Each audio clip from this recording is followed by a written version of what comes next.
what's right.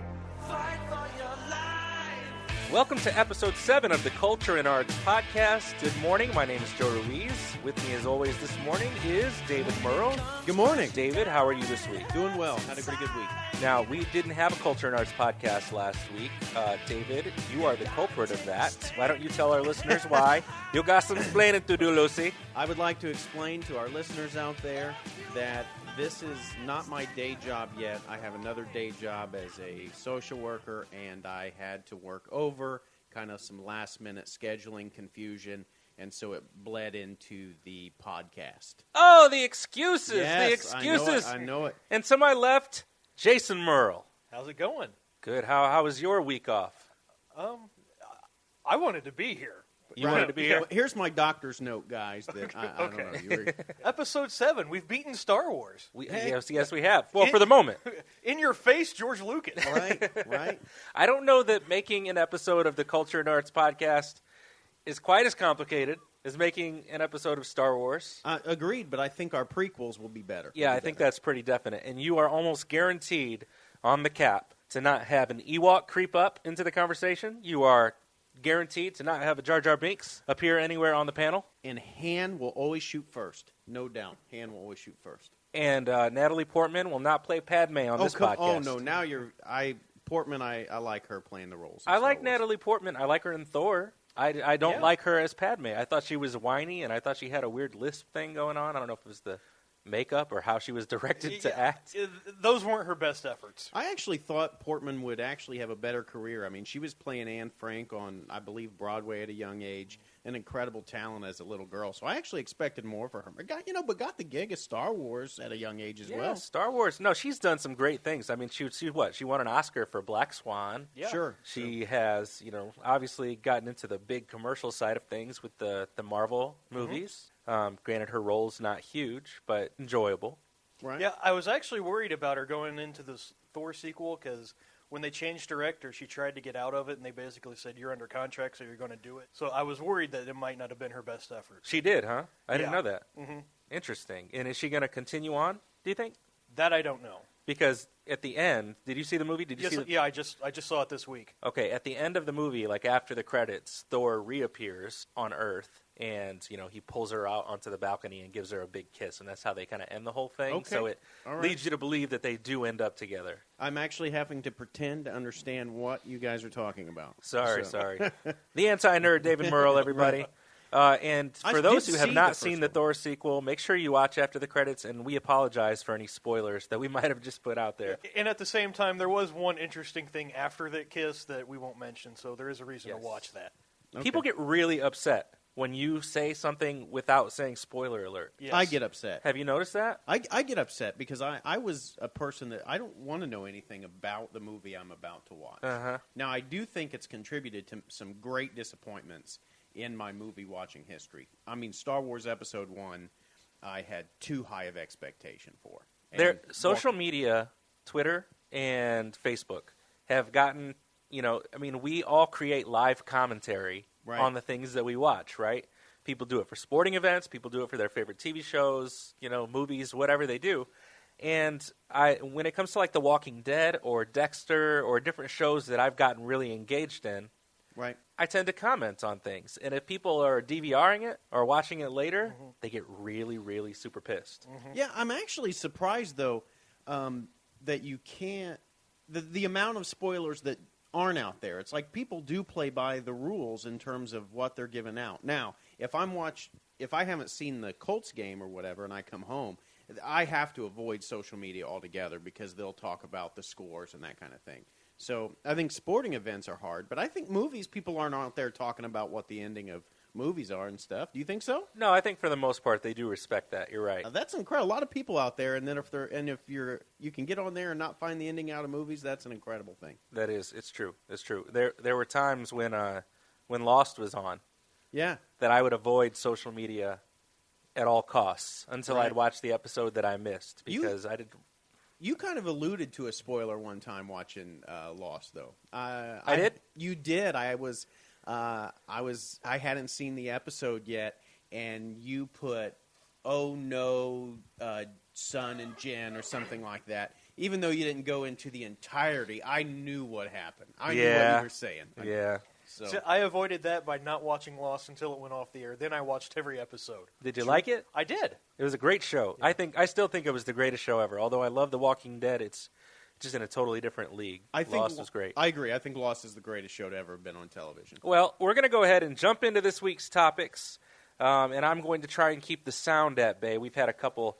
I've got a browser open with one of our stories that we're about to talk about, and this browser decided to start playing a video Of a couple dancing times dog. Of a dancing dog. But this week's first topic, there is a man who has survived on pizza, only pizza, for 25 years of his life. Now, that's a complicated enough story in and of itself. You ask yourself, how can this guy eat only pizza?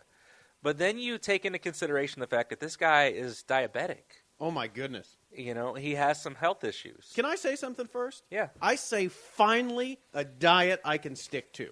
Yeah. I am stoked. Maybe this is the diet that we need to go get on. You don't think that you would get tired of it? I love pizza. Let me throw this in. When I first saw the headline of this article, I thought, now, this guy's going to be my new personal hero.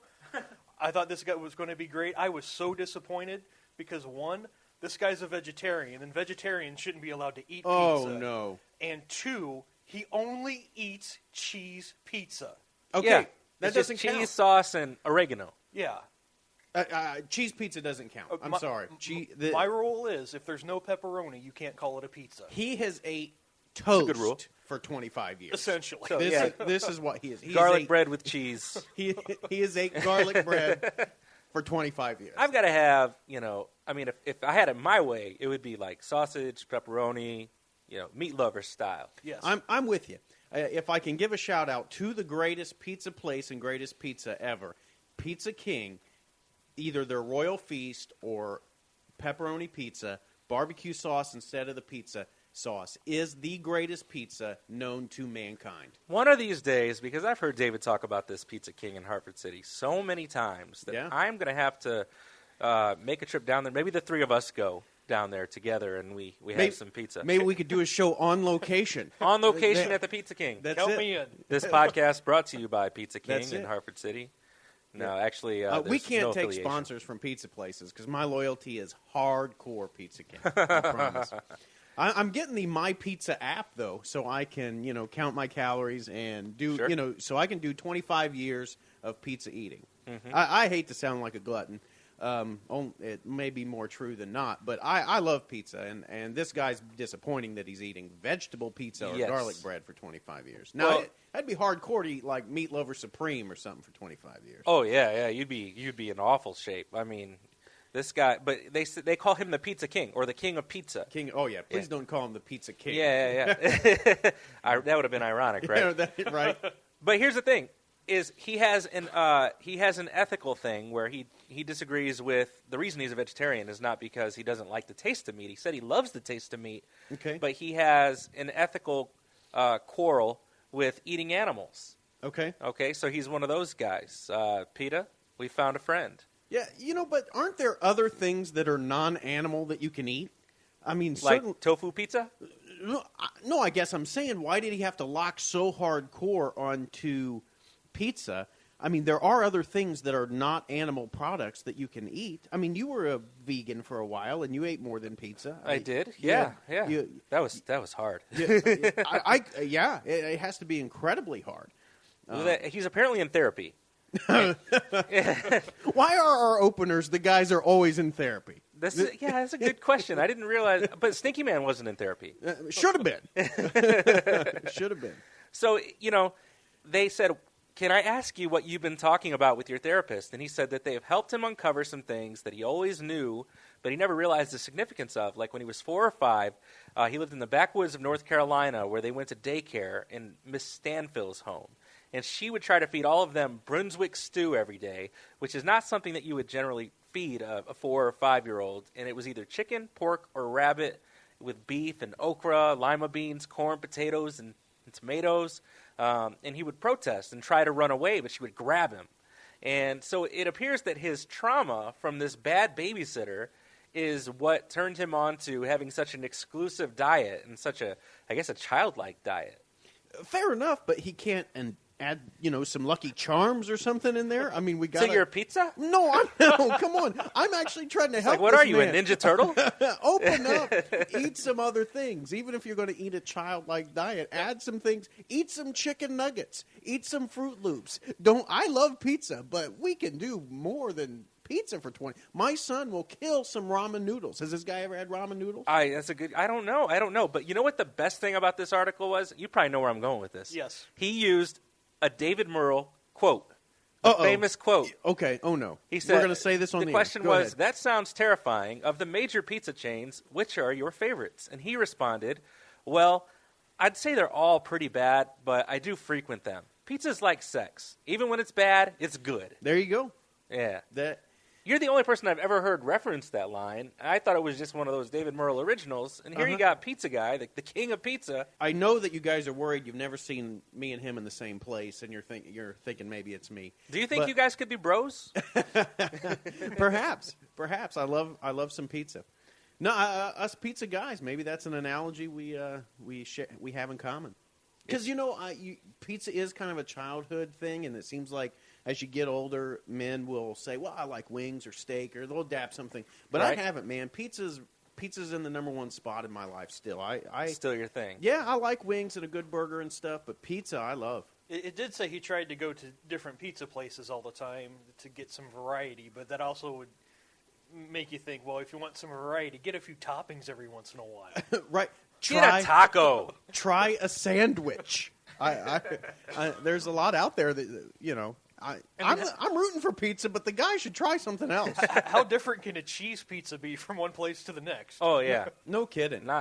You're not going to get too much variety. This man is certifiably crazy, and somebody out there is going to say, "Well, Joe, that's not very fair of you to call him crazy just because he has a pretty exclusive palate and some preferences that are different from yours." And to that I say, go eat a cheese pizza. Right. David, I noticed something last night. There was there's this movie that's out right now called Son of God. Yes. I thought that would be something that you were probably looking forward to if you haven't already been to the midnight showing. I'm looking forward to it, and it's kind of one of those movies where I'm like, every day that goes by that I haven't seen it, I'm quite aware of. And I wanted to go out and see it last night. The only concern I have is I had my son with me, and so I don't know if like the crucifixion scene is going to be like too much for him to see. But yeah, I'm excited that number one, I'm excited that we're going to have a movie about the gospel of Jesus Christ, the retelling. I hope that they do the story with some biblical integrity. So the verdict's still out on that. I haven't heard a lot of feedback. Some of the commentary back and forth on Facebook or both ways. I'm kind of dismissing that because you're always going to have your critics. You can't do anything right. So I want to kind of make that decision for myself. But if they do it right, I predict good things for this movie. I think there'll be some blockbuster success for this. So yeah, I think it's time that we have a retelling of this story for mass audiences. Wasn't there a movie about Jesus called The Greatest Story Ever Told? Yeah, I mean, but it was in black and white. It's fairly old. It's an old one? Yeah, it's fairly old. But that must ring true to some people because they keep remaking this thing over and over and over again. Sure. It's like Carrie. Well, I mean, for a believer, for Christians, for myself, it is the greatest story ever told. And, I mean, that God brings His Son down to earth, to pay the price for sinful humanity, for the redemption of our soul. That is the greatest story ever told. But do you think any of these movies that they put out so far have really done justice to the story as you would read it? Well, if you're asking my opinion, I think that Mel Gibson's Passion of the Christ did a good job of at least bringing the reality of what the crucifixion likely looked like. That this was not, there was little pain to it. It definitely gets in your mind that we don't have a sissy savior. So I think that there was some integrity there. Growing up, there was a mini-series called Jesus of Nazareth, and I remember enjoying that. It had some classic scenes, and for many years, when you thought of the stories in the gospel, I think most of us kind of replayed the scenes from that mini-series in our mind because it was kind of how we viewed. And I do think that's part of what's important in art, when you're retelling some of the biblical stories, some of the gospel stories, when kids go off to Sunday school and they hear these stories, they kind of imagine what they've seen in Hollywood. So there's some power to this. Jason, did you see The Passion of the Christ? Yes, I did. What did you think? It was really powerful, and I don't know if this is on topic or not, but when me and David went and saw it, I had a drunk woman hit on me. Somebody was hitting the communion wine before the show. Definitely not on topic, but absolutely true. It was absolutely true. I keep seeing commercials for Son of God, and it says, "Don't miss the movie event of the year." My thought is, there's 4 Marvel movies coming out this year. It's going to be it's going to take a God-sized miracle to crack my top 5. I think that's so wrong. What are the 4 Marvel movies coming out this year? Captain America. Captain America. What has went wrong here? David. The new X-Men movie, which combines both the original cast and the First Class. There's the Spider-Man sequel, and then Guardians of the Galaxy in August. Okay, I could do without Guardians of the Galaxy, but David. Hold on. We also Captain America. We also got Noah's Ark coming out. And I think, and I'm going to guess that the crew of Courageous probably have some films coming out. I heard someone at work say that we're calling this the Year of the Bible. I have to still look into that before I throw it out there. But I wanted to say this one thing since you brought the movie Son of God up. I am really stoked that Hollywood is trying to put out some faith-based films, that they're seeing that there's a market for Christianity, faith-based films, films with morals, and I just hope that these companies do it with some integrity that your average churchgoer, your average Christian, or is going to appreciate that it's not demeaning. It's funny that you say that because I heard the Glenn Beck program one day talking about the Noah's Ark movie that's upcoming. Yeah. And how the director is an atheist. Okay. And how, the story is not going to be as biblically based as Christians would want it to be. Sure.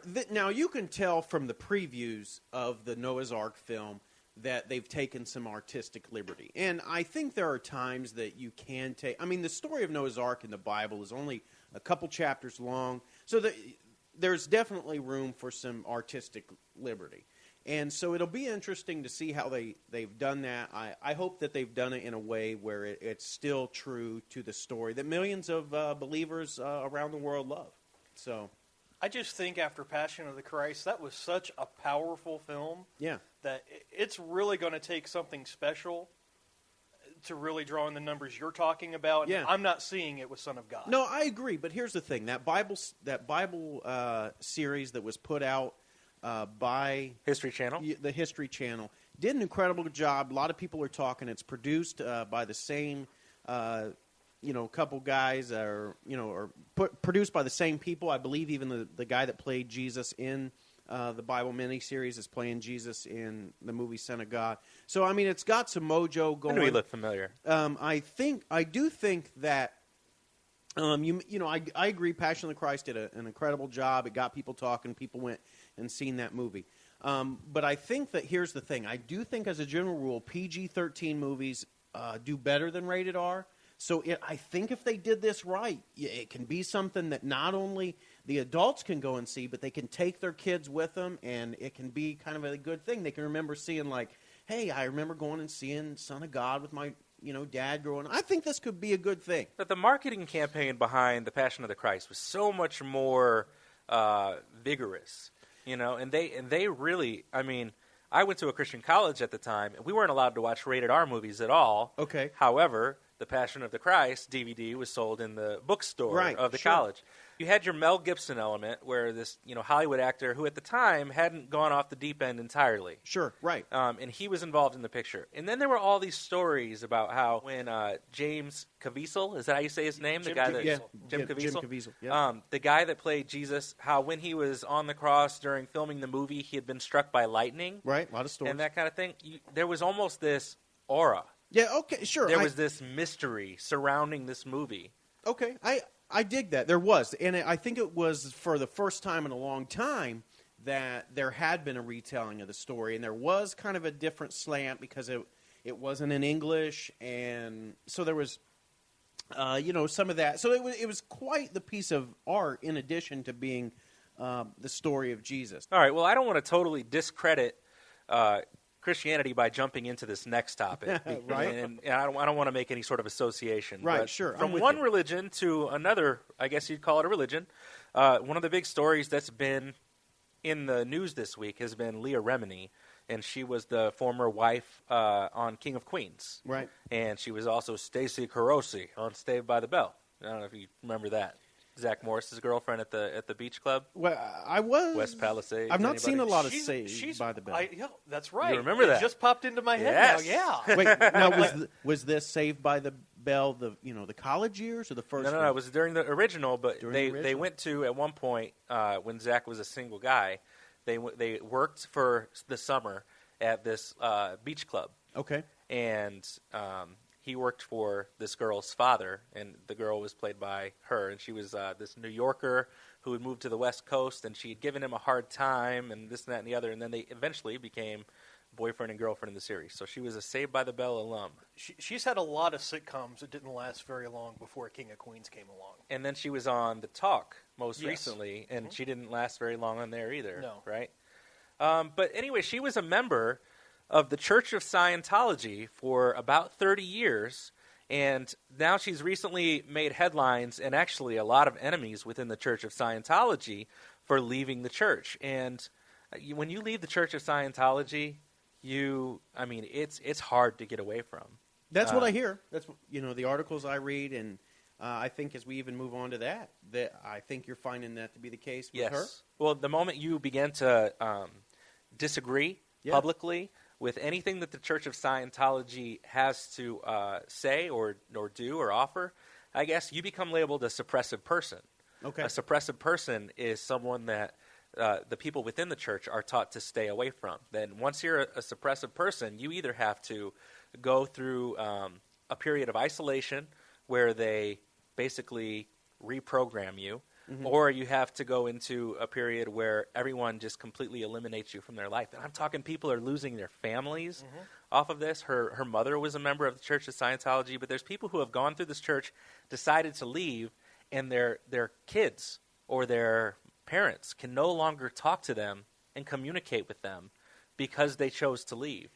I hear there's one guy out there that left the Church of Scientology that was forced to eat only pizza for 25 years. Only cheese pizza. Only cheese pizza. Oh, the horror.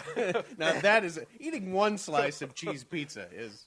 What I thought was interesting is it mentions Leah Remini, growing up in the church. Her dad was never around, and she had more resentment for her mom and the impact the church had. Oh, right. Yeah. Hey, I know this isn't like, I know we like to, be masters at, being funny and things, but this leaving the church thing, and it's a topic real close to home for me. Sure. So I've left a church in my own life, and I've felt some of that church pain.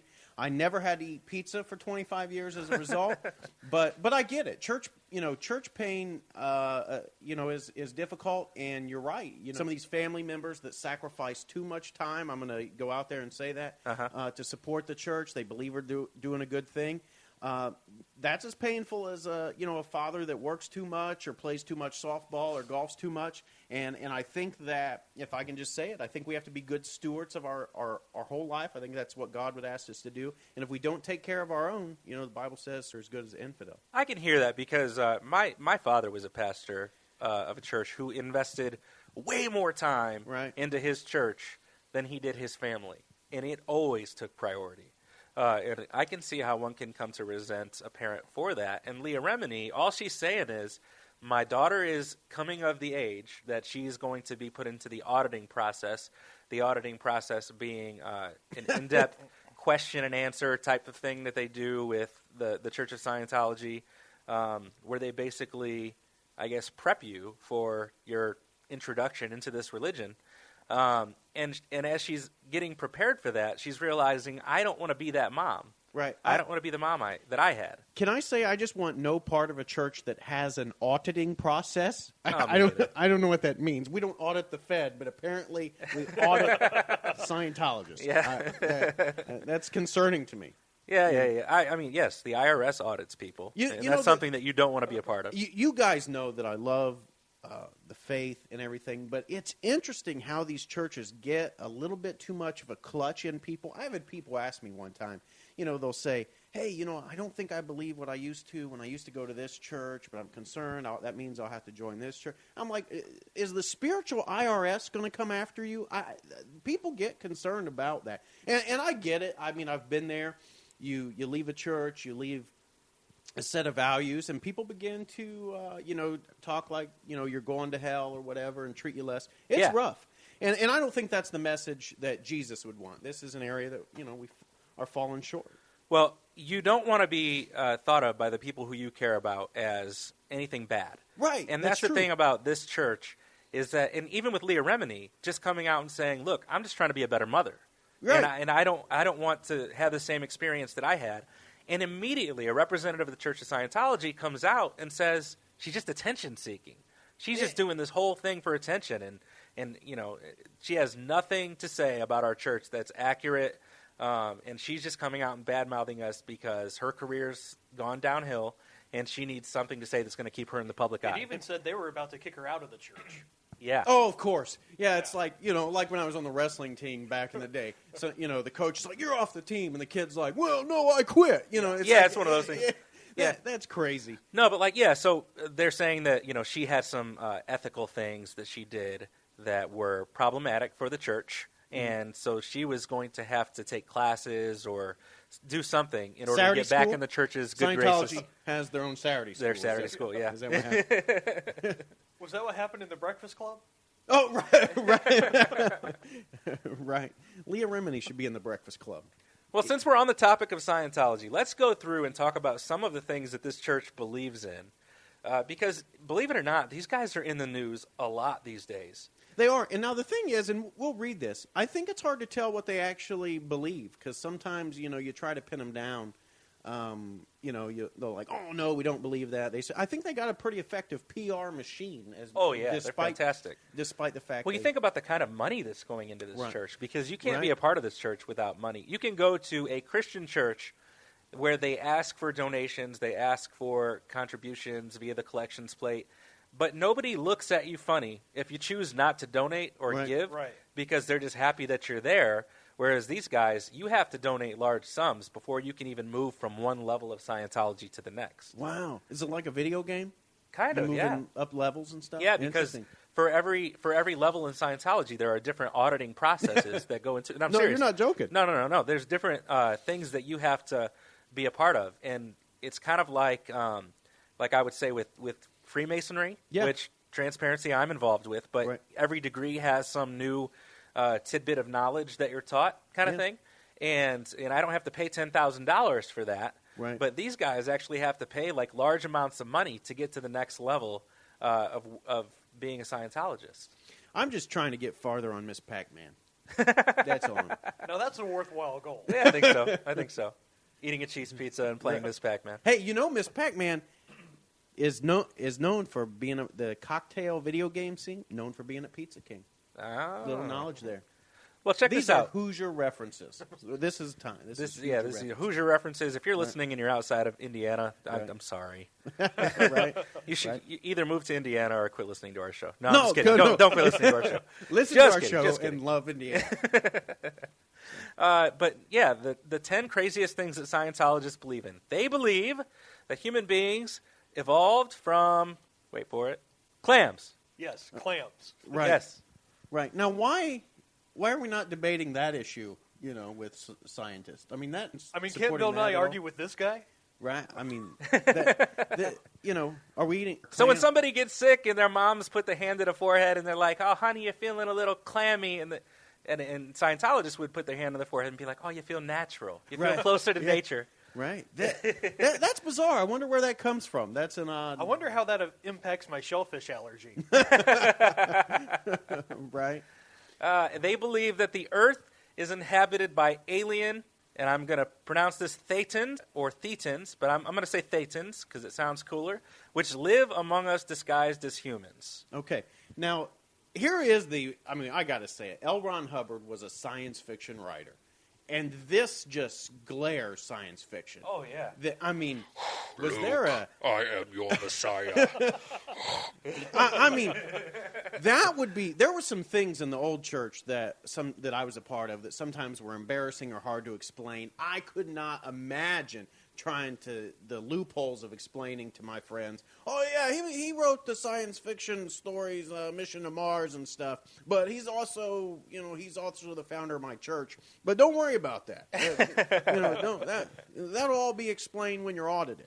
They believe that all psychiatrists are evil, scheming, diabolical monsters who are part of a global conspiracy of drug control and murder. Ouch. Wow. You know why they think that? Because psychiatrists get to the root of mental problems. The people who, and they're programming people with mental problems. They don't want to be uncovered.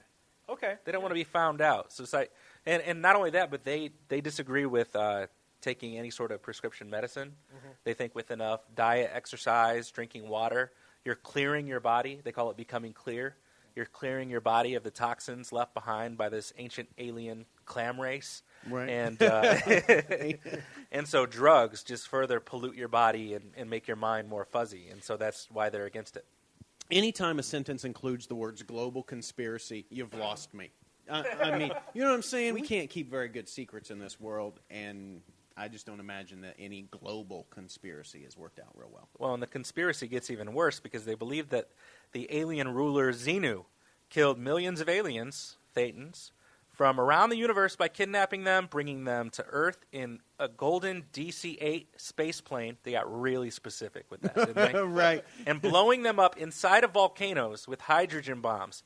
Yes, an ancient alien race, which precedes humanity, right, had hydrogen bombs. Now, here, and how big of a hang-up is that it was a golden DC-8? Yes. I mean, what if it was that silver? wasn't written by L. Ron Hubbard, right? Are there other branches of Scientologists who are like, no, that golden group, they're wrong. You can't believe that. It was a DC-7. It was a DC-7. Yeah. I mean, no, it wasn't a space plane. It was more of a space glider. This is important.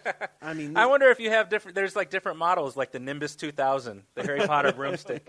So, I mean, this stuff is kind of wacky. I like to give people the right to believe what they want, but Xenu and DC-8 space with planes, all the money that's going into this church, you'd think that they could market these things. They could be like a car lot full of spaceships. The thing is, they must really believe, if this is what the church teaches, and this just isn't some internet gobbledygook, that this... they must really believe this stuff. You just don't go around. You can't believe this halfway. Yeah.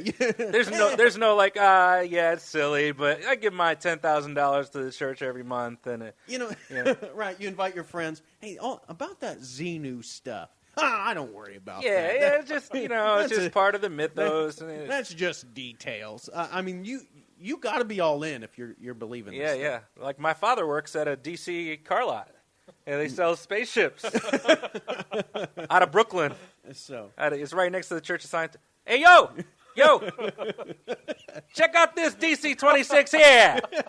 You can fit 36 Thetans in this one. Only golden. Only gold. Don't be relying on American fuel anymore. No. Oil dependency out the road. That stuff's bad. This runs purely on clams. I mean, I don't know. I'm not seeing that this is... It's a good thing that Scientology wasn't around during, Sigmund Freud's days. Oh, no People are laying on his couch, and he's like, tell me about your mother. And, no, she's a suppressive person. I'm not allowed to talk about her. She's been audited, and she's no longer a clam. So... moving on. They believe that the souls of these aliens, the souls are the body Thetans, were captured, brainwashed, and released. They then attach themselves to our ancestors, who passed them all the way down to us and caused many of our mental and physical ills today. So if somebody has... I'm lost. Schizophrenia, if somebody has dyslexia, if someone is, if they have Down syndrome, if they're born with some... third arm or something. That's all because of these aliens and the toxins that they left inside of us through our ancestors. They found their way to the clams. Yes. Aren't all jokes aside, but aren't you interested in how people turn off the rational button? I mean, I'm a man of faith, and so sometimes you read these stories where, you're saying, God told you to build an ark and these things. There's a moment of faith with that. But some of this just seems to be so far off the rational button. It's kind of bizarre. How do you turn that off? I don't know. I really don't know, but you're really turning it off. Oh, yeah. With You this are stuff. shutting it down. I mean, you are ripping the rational button out of the socket, throwing it in your garbage disposal, turning it on, and make sure that son of a gun never comes back. Any chance we have some Scientologist listeners, because they're going to be real upset. Not anymore. Not anymore. No, we are officially suppressive people. Right. We may be audited. Do Do you think that's more scary than a Fed audit? No, I don't. Yes. Yes. Joe couldn't even make a joke. His libertarian side just would not. It just would not happen. It has to be the libertarian. Because he was at least wrapping his mind around that this is a voluntary audit. It's true. You that's have a good point. You have a great point. That's true. Auditing, since we're on the topic, is said to clear us of the bodily thetans as well as the mental implants that are supposedly in our minds. And, that's what I said. That's why they believe in such, diet and exercise, drinking water to become clear of those Right. things. Man, diet and exercise, that's just crazy. I know. What? Yeah, they need to embrace the 25-year eating pizza habit. I mean, minus the. They got to add something more than cheese, though. I mean, come on now. And there's another contrast between Scientology and Christianity. Jesus was always feeding people. Yeah. Right. And they're like, hey, buddy, calm down. Drink some more water. Yep. Right. They believe that any critics or enemies may be deprived of property or injured by any means by any Scientologist. Uh-oh. Right. So we talked about that. Suppressive people, Scientologists who break the rules while they are members of the Sea Org, and I'm not sure what the Sea Org is, must subject themselves to the Rehabilitation Project Force, the RPF, which includes regimes of harsh physical punishment, forced self-confessions, social isolation, hard labor, and intensive ideological indoctrination. Wow, my church has a Sunday school department, a worship team. We do not have a rehabilitation project force. No, you know what this reminds me of is, I watched the show Homeland. Have either of you guys ever seen Homeland? I've not seen it. Okay, so the main character who died last season, spoiler alert, oh man. Oh, no. He was, in the first season, he was a guy who had been a U.S. Marine. He went over to Afghanistan. He ended up being taken as a prisoner of war, and he was thrown inside of a hole for 2 years or something. And, they fed him the bare minimum and everything, and he was just down there in the dark. And then what happened was, eventually, the guy who plays the Osama bin Laden type character pulls him from the hole and says he wants someone to teach his kid English. And so this guy, just so grateful to be out of this hole, and all of a sudden this guy is feeding him meals, and he's being nice to him, and he starts to allow for, because he's mentally and spiritually broken, this guy to indoctrinate him with his beliefs, with the idea that America was wrong and that his people are correct, and he starts to look at things from a completely different perspective. And I think that in order to get people to believe the most crazy things, like you said, Right. take the rational button, Right. you have to mentally and spiritually break somebody down Okay. to a certain degree. They have to be broken so that rational button never even comes into factor. Right, and that's when they embrace the aliens or the the loading up of guns Yes. and artillery or whatever the irrational belief or requirement is. So these task forces that they have, the rehabilitation project forces, to me, I'm going to call that the Agent Brody treatment, because that's the Homeland reference. Okay. Now, oddly enough, on this article that we're reading about the craziest thing Scientologists believe, this one is not even about what Scientologists believe, but it's a specific instance or story within Nutjob Scientology. And it's Lisa McPherson, a Scientologist, was involved in a car accident and resultantly became mentally unstable. She was kidnapped from the hospital by agents of Scientology, held against her will, refused proper psychiatric treatment because psychiatrists are evil, and allowed to starve to death because, apparently in the Scientology world, that's good stuff. If that's true, that is wild. That's crazy. That I can't imagine kidnapping someone from a hospital. right. I mean, Yeah. This is a pretty big allegation. I want to dive through this a little carefully, but if if this is true, that's evil. Starting to steal people from hospitals and that kind of thing. Yeah, very much so. And then to go further, there was a CBS 48-hour special on this guy, Jeremy Perkins, mentally disturbed son of a Scientologist parents. And because of Scientology, because of the doctrine, refused to put him on antipsychotic drugs that would have stabilized him and prevented him from killing his own mother. Wow. They lost me at Tom Cruise, though, to be honest. The Xenu, not so much a concern. Tom Cruise was the deal breaker? Yeah, Tom Cruise jumping on the chair at Oprah and going after Matt Lauer on the... I was like, nope, got to check this group of people off. I got to be honest, after hearing all this discussion, I'm reaching for my checkbook.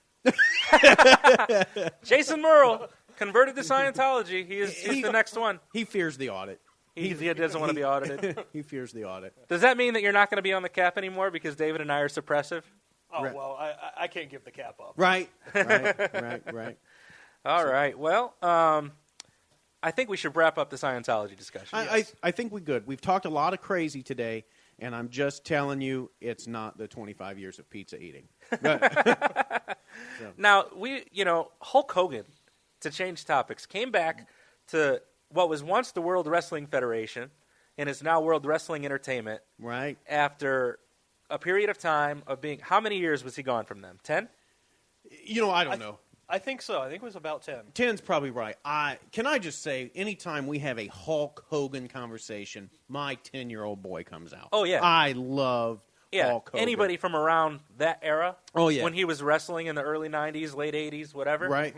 Yeah, definitely. I feel the same way. I was probably, 10 years old, 9 years old when I kind of first introduced to Hulk Hogan and the idea of wrestling, and I watched that stuff pretty faithfully through high school, a little bit into my younger years. And Hulk Hogan was the staple of wrestling back then. Mm-hmm. I loved Hulk Hogan. And it's weird because, he's obviously one of the most celebrated wrestlers of all time. And he had his great run with Hulkamania in the WWF, WWE, and then later on went to dominate WCW by doing something that no one ever thought he would do and becoming a bad guy character with the NWO and the formation of that whole thing. And he was great as a bad guy. He was so good, yeah. And his movie No Holds Barred was amazing. With Zeus. And, he then went on later on to go back to WWE for a period and then went to Total Nonstop Action. Now, I would watch him in Total Nonstop Action, and it was almost like he was a shadow of his former self. Yeah, a little little bit. bit. Sad. But every time he comes back to the WWE, I get hyped. Yes. Yeah. Oh, definitely. I'm with you. I got hyped when he went to Total Nonstop Action, but him coming back to the WWE, they'll do hit right. Yeah. It's like he's home. Yeah. Yes. Definitely. And just the crowds are bigger, so they're more into it. Oh yeah, and it's a different vibe. Oh yeah, he can play that up. So he's going to host WrestleMania 30. Oh wow, good so time to be back. It's been 3 decades that they've been doing WrestleMania now. And he's going to come back, and he was at the first WrestleMania. Yeah. And now he's going to host it 30 years later. And he might even get a little physical. Who knows? Right. It'll be neat to see, where they're going with this. WrestleMania 30 is a great time to be back for him. I'm sure it's in New York. So that I love it. I can't wait. I can't get my words out because I'm so geeked. He's so excited. Yeah. All right. Well, in celebration of the return of Hulkamania, Jason has put together some trivia. David, you and I are going to compete in this. All right, I'll beat you. Jason is going to be the referee.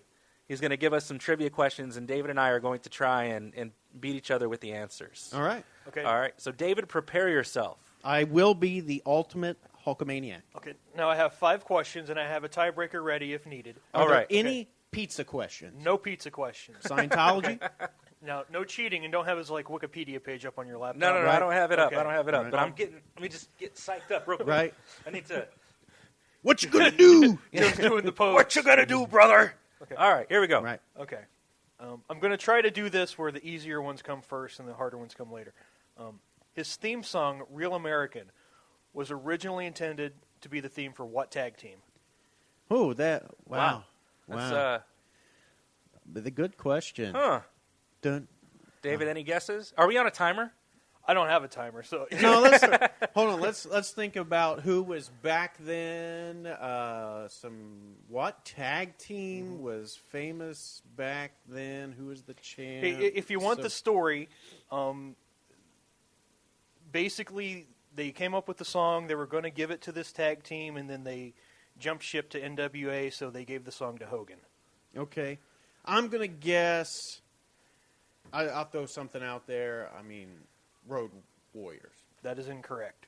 How about the Midnight Express? How about Rock and Roll Express? That's Either a good of guess. That's a good guess. It wasn't Express. Fabulous Freebirds. It was actually the U.S. Express. Barry Windham and Mike Rotunda. Oh, Okay. man, okay. Wow, that was way. Can I Mike tell? Rotunda, who later went on to be IRS, Yes, right? I believe so. Yeah. You know, I almost got beat up at a wrestling event.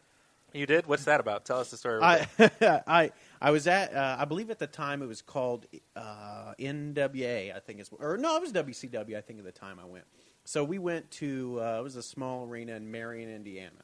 We go there and we're rooting for, I believe it was the Fabulous Freebirds, because we were just rooting for all the bad guys being annoying. And this ticked the guy off in front of me, and I'm like 15, 16 years old. And this guy kept turning around saying, you know they're bad, and you know they're this, and you know they're that. And we're just like, yeah, and they're awesome, and all that. And so he eventually, is like, you want to fight? I was like, I'm like, wow. I'm like, no, I didn't come here to fight. And so he goes down. So Bro, you're taking this a little too seriously. right? Yeah. So he's like, why not, you chicken? I mean, the guy had it. He was jacked. Oh yeah, he had from watching all this wrestling. He had 4 times the size on me. It was incredible. So he goes down the stairs. We're kind of exiting the arena, and I mean, he's still challenging me from like down on the floor, and I'm up on the stairs, and he's telling people, "Look at that chicken. He won't fight me," and all this stuff. And I'm like, and he's like, "What are you, chicken?" And I am saying, like, "Yes, you will kill me. You will slaughter me. I just wanted to root for the Freebirds. I'm sorry that offended you. I didn't know it was on the audit." And so then here the thing that kind of was scary is this guy walks up to me and he says, "Hey, let me walk you out. Look like a big biker dude, all right?" And he says that dude said he's going to be waiting for you outside. Now here's the thing, jeez, seriously, like, and so he goes, "I thought it was real cool. You just kind of told that guy straight up that he would eat you alive or whatever." But I didn't know if that guy was in cahoots with him or not. I didn't know, right. And so I just had to take a gamble. The guy that walked me out, actually lived right next door to the arena. It was real bizarre, and he let me and my friends call a ride home and stuff. It was real cool. But so I didn't get beat up. But yeah, rooting for the wrong wrestler will get you beat up. Jason, before we go on to the next question, and we're both we're 0-0 right now, right? Right. 0-0. I have to give a plug for the Stone Cold Steve Austin podcast because he has the Steve Austin show now, and he tells these stories, and it relates to what David was saying. He had Dutch Mantell on this week, who's a legend in the business, and he now plays a guy named Zeb Coulter on Monday Night Raw. And he was talking about how back in the day when they just had the territories and it wasn't WWE and stuff, and it was just all these individual territories, the heat that you got as a heel or a bad guy wrestler was so great because people back then thought that the NASA space program was wrong and it was illegitimate and it was fake, but they thought wrestling was real. So you lived in a different time. So these guys who are like the guy that David is talking about, they literally got so invested in these characters. And he said that they went to Puerto Rico, and he was playing a heel at that time. And so he learned a bunch of the negative Spanish words, cuss words in Spanish. And that was the first thing. And he started shouting out at the Puerto Rican audience, all these negative things. Oh my and he was goodness. talking bad about the good guy at the time, whoever he was up against. And he could not walk down the street Wow. without protection because these people wanted to kill him. Wow. Because they thought that he was this bad guy, and they thought that this whole gimmick, this whole shtick that they were playing was serious. And oddly enough, in the wrestling business, that's what you want. True. You want that kind of heat as a bad guy. You want to be known as part of the global conspiracy. But it was a dangerous world back then isn't that for a wild? pro wrestler in that bad guy gimmick. Right. But anyway, go on. Let's try Let's this go again. on to question 2. You mentioned the movie No Holds Barred. What was the name of Hulk Hogan's character? Rip. Rip is correct. I didn't even know that. 1 point for Oh, David. yeah. I'm the ultimate Hulkamaniac. Watch me win by 1. It'll be 1-0. Okay. Hulk Hogan was WWE Tag Team Champion only once in his career. Who was his tag team partner? Who was his tag? Macho Man Randy Savage. That is incorrect. All right. I would have loved that. Oh, yeah. Let me some Macho Man. Although they were a great tag team back then. Yeah, David, Mega Powers, incredible. Ultimate Warrior. It was not the Ultimate Man, I Warrior. think it goes earlier than that. I think his manager was Classy Freddie Blassie or something. I don't know. I'm wondering if it was like pre-championship days or something, or maybe The Rock. You are incorrect. Oh, It was actually Edge. Edge. Interesting. Of all yeah, they beat Billy and Chuck, if you remember that. Yeah, I tag remember team. that tag team. And then they lost it like 2 weeks later to Christian. Wait, and how Mark did you Stone. go from Classy Freddie I Blassie to just- The Rock? He like jumped 2 decades. I know, but I remember when he beat The Rock. I don't know. I kind of changed my tune. I thought maybe it was before that. But then after The Rock beat him at WrestleMania, I thought all of a sudden this image of them both having belts came to mind or something, and that they kind of did their tour together. But I could be wrong. I was obviously wrong. Now, I got this one from Wikipedia, so I'm going to assume it's correct. Which wrestler has the most career wins against the Hulkster? Most career wins against the Hulkster. Huh. Which wrestler has the most career wins against the And I'll say this, it's not like some obscure wrestling name, like somebody who was wrestling in the 70s, but Yeah. Andre the Giant. it is not Andre the Not Giant. Andre. I think that was a pretty solid I think guess. that's a good guess, but yeah. I'm going to have to guess it's someone that maybe he wrestled both in WWF and in his NWO days, perhaps. I don't know. I don't know. Ric Flair. Ric Flair is correct. Oh, he's Oh! got 2 on the board. 2. I am dying here. Tell me the math. Can Joe come back? He can come back to tie. Ric Right? Flair was 8 of 14 against him. Wow. 8 and Okay, 14. so So Ric Flair won 8 times. When you've been Flair- wrestling since the Stone Age, you're Ric bound Flair to have won- the odds with yeah, in your Ric, favor. Ric Flair won 8 of those 14. 8 of the 14. So he won more than Yeah. he beat. Wow, Ric Flair. Interesting. We're down to our last question, Okay. and if either of you guys get this, I'm buying you lunch. Okay. I'm going to get it. I need lunch. Early in his career, Cheese pizza. Hogan wrestled under the name Sterling Golden. What was the name of his finishing move? The name of his finishing move. Yes. I'm going to go Sterling with Golden. So, I don't know. The Dazzler. The golden leg drop. That's actually fairly close. It wasn't a leg drop. It was a bear hug that he called the Golden Squeeze. The golden squeeze. Now come on. And he had a gimmick going for a while. If you could break out of it, you'd get $1,000, which for a minor territory in the 70s was probably That is a big deal. Yeah. Right. Wow.